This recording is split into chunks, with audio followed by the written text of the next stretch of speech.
अस्सलाम वालेकुम दोस्तों, मैं डॉक्टर मरियम उम्मीद करती हूँ कि आप सब लोग ठीक होंगे। आज के इस वीडियो में हम बात करते हैं कुछ अननोन बेनिफिट्स ऑफ वॉकिंग के बारे में। ठीक है, आप लोगों को वॉकिंग के फ़ायदे तो पता ही होगा। कुछ नॉर्मल है, जैसे कि ब्लड प्रेशर मेंटेन रहता है अगर आप चलते हैं तो। ऐसे ही नॉर्मल जब आप चलते हैं तो एक्सरसाइज के बगैर भी आप एक्सरसाइज भी बहुत ज़रूरी है, लेकिन आप नॉर्मली चलते भी हैं 20 या 25 मिनट तक डेली चलते हैं तो उसके भी बहुत सारे फ़ायदे हैं। जैसे ब्लड प्रेशर मेंटेन रहता है, कोलेस्ट्रॉल लेवल मेंटेन रहता है, वेट लॉस होता है। इसके अलावा बहुत सारे जो हमारे नॉर्मल बेनिफिट्स हैं वो आप सब लोगों को पता ही होगा। इसमें आज के इस वीडियो में हम इसके कुछ अननोन बेनिफिट्स के बारे में पता है। ये कुछ ऐसे बेनिफिट्स हैं जो ज़्यादातर लोगों को पता नहीं है। ठीक है, इसके बारे में आज हम बात करते हैं। इसमें सबसे पहले आता है reduce the power of genes. देखिए, हमारी बॉडी में कुछ ऐसे जीन्स पाए जाते हैं जो ओबेसिटी को या फिर मोटापे को बढ़ावा देते हैं। जब आप खाना ज़्यादा खाते हैं, वॉकिंग नहीं करते हैं, तो कुछ ऐसे जीन्स पाए जाते हैं हमारे बॉडी में, वो मोटापे को प्रमोट करते हैं। ठीक है, मोटापा लाते हैं ऐसे जीन्स। तो उसके बाद जब आप चलते हैं तो ये जो जीन्स का पावर है उसे कम हो जाता है। देखिए, वॉकिंग हमारे जो जीन्स है उसकी पावर को कम कर देता है, जिसकी वजह से आपको मोटापा फील नहीं होता और ओबेस भी नहीं होंगे। फिर दूसरा हम बात करते हैं food cravings for spicy foods and sugary foods. देखिए, हर लोगों को होती है कि हम स्पाइसी फूड खाएं या फिर हम शुगरी फूड खाएं, साल्टी फूड खाएं, जैसे आम, ये वो बहुत सारे चीज़ें हैं जिसे हमको जी मचलाता है कि हम ये खाएं। इसे कहते हैं हम फूड क्रेविंग्स। जिसे एक जी मचला, इसे हम फूड क्रेविंग कहते हैं। देखिए, जब आप वॉकिंग करते हैं तो ये जो फूड क्रेविंग्स है, ख्वाहिश है, उसे कम हो जाती है। अगर ये कम हो गई तो बहुत सारे और जो कॉम्प्लिकेशंस हैं उससे आप महफूज रह सकते हैं। कौन से है वो कॉम्प्लिकेशंस, चलिए देखते हैं। अगर एक फूड क्रेविंग ज़्यादा हो गई, आप ज़्यादा खाने लगोगे तो कौन कौन से प्रॉब्लम्स होंगे। एक तो डायबिटीज़ के होने के चांसेस होंगे, उसके बाद कोलेस्ट्रॉल लेवल बढ़ता है, फिर उसके बाद स्ट्रेस लेवल बढ़ सकता है, ओबेसिटी हो सकती है, इन्फ्लेमेशन भी ज़्यादा हो सकता है। अगर आप वॉकिंग नहीं करते हैं तो ये सब होने के चांसेस हैं, और जो फूड क्रेविंग्स हैं ये सब लाने के चांसेस हैं फूड क्रेविंग्स। इसीलिए फूड क्रेविंग्स, ये जो मैंने सेंटेंस कहा कि decrease the food cravings for spicy foods, ये सुनने में तो छोटा लग रहा है, आसान लग रहा है, ये एक बहुत बड़ा कॉन्सेप्ट है। ठीक है, जब आप चलते हैं डेली, ज़्यादा नहीं, आधा घंटा नहीं, बस 20 या 25 मिनट भी आप चल सकते हैं, ऐसे नॉर्मली चल सकते हैं, कुछ करने की ज़रूरत नहीं है। उससे देखिए आप कितनी कितनी बड़ी बड़ी डिसीज़ से, प्रॉब्लम से बच रहे हो। तो करना चाहिए ना, करें, वॉकिंग करें। फिर उसके बाद हम बात करते हैं, देखिए, और कुछ स्टडीज़ में देखा गया है कि हर दिन 15 मिनट चलने से 70% क्रेविंग्स कम हो जाती है। देखिए, अगर सिर्फ आप 15 मिनट चल रहे हैं तो 70% फूड क्रेविंग्स वो कम हो रही है। तो बहुत बड़ा फ़ायदा है, इससे फ़ायदा उठाना चाहिए। फिर उसके बाद हम बात करते हैं, ये ख़ास तौर पर फीमेल्स के लिए, अगर आप डेली वॉक करते हैं तो ब्रेस्ट कैंसर के चांसेस कम होते हैं। ठीक है, इसमें देखा गया है कि जब आप डेली वॉक करते हैं तो 20 से 25 मिनट, 14 से 15% जो ब्रेस्ट कैंसर है कम हो जाता है। उसके कैंसर्स, जो उसके ब्रेस्ट कैंसर के जो चांसेस हैं वो 14 से 15% कम हो जाते हैं। बहुत अच्छी बात है ये सुनने में इजी लगता है लेकिन करना बहुत मुश्किल होता है। एक दिन 2 दिन हर लोग करते हैं जोश में आकर, लेकिन इसे ऐसे ही कंसिस्टेंसी बना के रखना बहुत बड़ी बात है। अगर आप कंसिस्टेंसी बना के रखते हैं तो इससे बहुत सारा फ़ायदा हो सकता है।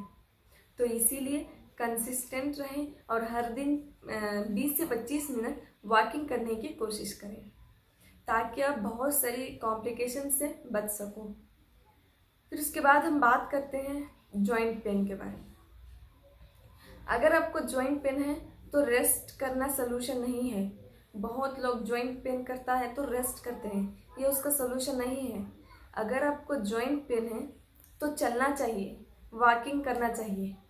अगर जब आप वॉकिंग करते हैं तो जॉइंट्स लुब्रिकेट होते हैं, जो फ्लूइड होता है साइनोवियल फ्लूइड जो जॉइंट्स में मौजूद रहता है वो सिक्रीट होता है और हमारे जॉइंट्स को लुब्रिकेट करता है, पानी देता है और उसमें फ्रिक्शन होने से बचाता है। अगर फ्रिक्शन होता है तो दर्द होता है, इसे हम जॉइंट पेन कहते हैं।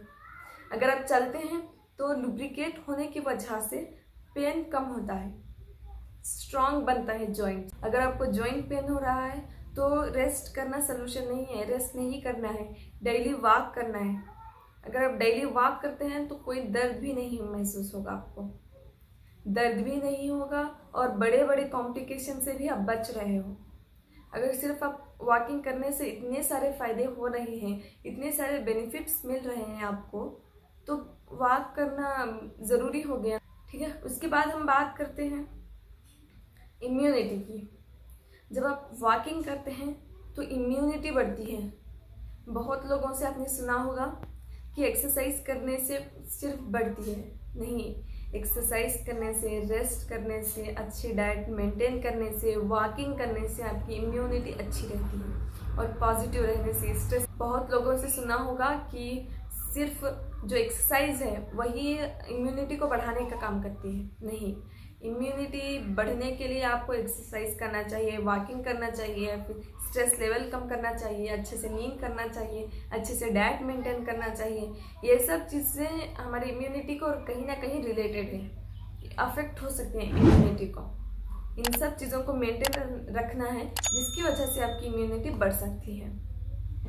जब आप वॉकिंग करते हैं तब भी आपकी इम्यूनिटी इम्प्रूव होगी और बढ़ेगी। जब इम्यूनिटी देखिए आप 20 मिनट हर दिन, 20 या 25 मिनट हर दिन करते हैं तो स्टडीज़ में देखा गया है कि जो कॉमन प्रॉब्लम्स हैं, फ्लू, कॉमन कोल्ड और वायरल फीवर है, उसके सिम्टम्स बहुत कम नज़र आएंगे अगर आप वॉकिंग करते हैं तो। अगर आप वॉकिंग करते नहीं करते हैं तो सिम्टम्स बहुत ज़्यादा आएंगे और बहुत देर तक रहेंगे और रिकवरी बहुत लेट से होगा। और उसके मुकाबले में जब आप वॉकिंग करते हैं तो हर दिन डेली, ये नॉर्मल सिम्टम्स जो हैं वो कम होंगे, रिकवरी का जो ड्यूरेशन है बहुत ज़्यादा होगा, उसके अलावा इसके सिम्टम्स भी बहुत कम होंगे। ठीक है, इसकी वजह से मैं कह रही हूँ कि हर दिन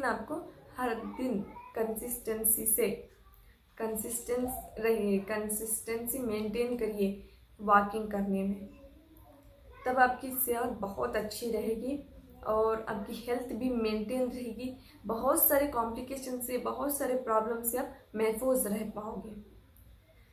फिर उसके बाद हम बात करते हैं अननोन बेनिफिट के बारे में। और एक क्रिएटिविटी को बढ़ाता है, जो पर्सनल क्रिएटिविटी है, स्किल्स, कम्युनिकेशन स्किल्स जो हैं वो बढ़ती है जब आप वॉकिंग करते हैं तो।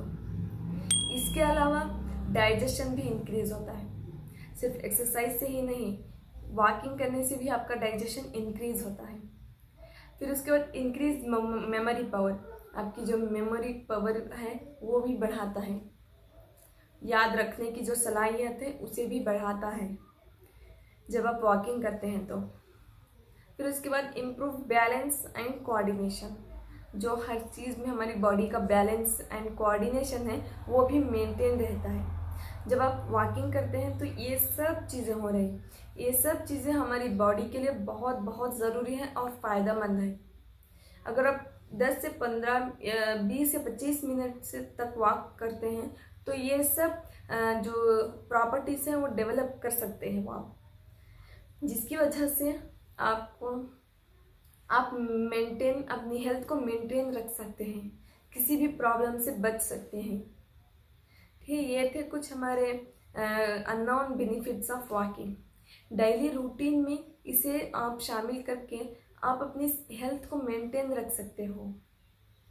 ठीक है, ये थी कुछ हमारे अननोन बेनिफिट्स ऑफ वॉकिंग जो कि बहुत लोगों को नहीं पता होगा। उम्मीद करती हूँ कि आप लोगों को बहुत अच्छा लगा होगा। अगर आपको वीडियो पसंद आई तो आपके फ्रेंड्स को भी शेयर करिएगा। अगर आपको किसी भी तरह का डाउट हो तो मुझे पूछ सकते हैं।